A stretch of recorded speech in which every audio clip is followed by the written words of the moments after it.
नमस्कार साथियों, मैं एडवोकेट निर्मल कुमार साहू और आज हम जानेंगे आरोपियों के अधिकार। जब कोई व्यक्ति किसी अपराध में संलिप्त हो जाता है और ऐसी स्थिति में जब पुलिस उसको अरेस्ट करके पुलिस थाना ले जाती है, तब उसका क्या अधिकार होगा। तो सबसे पहला अधिकार यह है दोस्तों कि ऐसे व्यक्ति को 24 घंटे के अंदर धारा 57 CRPC के अंतर्गत माननीय न्यायालय के समक्ष प्रस्तुत करना होता है। पहला अधिकार ये है। दूसरा अधिकार ये है दोस्तों कि यदि उसने ऐसा अपराध कारित किया है जो 7 साल तक या 7 साल से कम वाला अपराध है, तो उसे 41 का नोटिस प्रस्तुत करना होता है। 41 का दोस्त ये कहलाता है कि ऐसे सूचना जो संज्ञेय अपराध घटित होता है, संज्ञेय अपराध घटित होने पर उसे उसके रिश्तेदार या उसे सूचना देना होता है कि आपने इस तरीके से कोई अपराध कारित किया है जिसकी सजा इतनी है। तो उस बात की जब सूचना जारी किया जाता है पुलिस अधिकारी के द्वारा, तो उसको भी उन्हें एक राज्य शासन के द्वारा जो निर्धारित प्रपत्र है, रजिस्टर है, उसमें प्रविष्ट करना होता है। इसी के बाद यह होता है दोस्तों, जब उसे न्यायालय पे पेश कर दिया जाता है तो उस समय भी यह होता है कि जो सूचना दी जाती है उस सूचना को स्वयं या उसके रिश्तेदारों को देना होता है। यदि रिश्तेदार नहीं मिलते तो किसी मित्र या अन्य लोगों को जो उसके खास व्यक्ति हैं उनको उसकी बात की सूचना दी जाती है।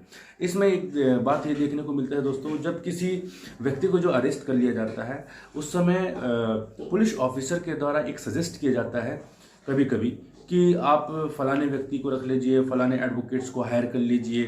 तो यह गलत है।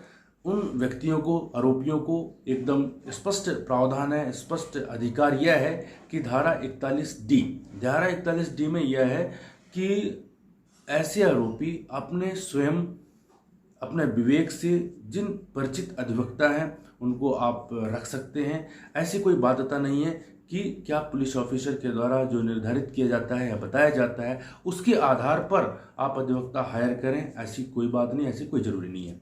इसी प्रकार से दोस्तों देखते हैं धारा 50A में CRPC का कि जो सूचना प्रेषित की जाती है पुलिस ऑफिसर के द्वारा वह स्पष्ट होनी चाहिए, रिलेटिव को बताना होता है और लिखित पे होना चाहिए सब चीज़ें, कोई ओरल नहीं होना चाहिए। ये बात भी 50A में कहता है। इसी प्रकार से दोस्तों धारा 50 में आरोपियों को जमानत के जो प्रावधान हैं उसको भी पुलिस ऑफिसर को बताना होता है कि आपको इस प्रकार की जमानत मिल सकती है या फिर इन प्रावधान आपके पास जमानत का अधिकार है। तो जमानत के अधिकार के विषय में धारा 50 में बताया गया है कि आरोपियों को बताना होता है।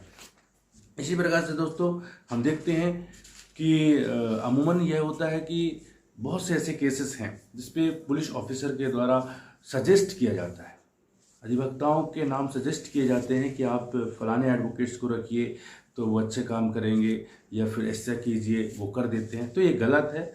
एक आरोपी को स्वतंत्रता है और वह अपने हिसाब से जिस अधिवक्ता को चाहे वह उस अधिवक्ता को रख सकता है। यह हमारे 41D में भी इस बात का प्रावधान दिया हुआ है।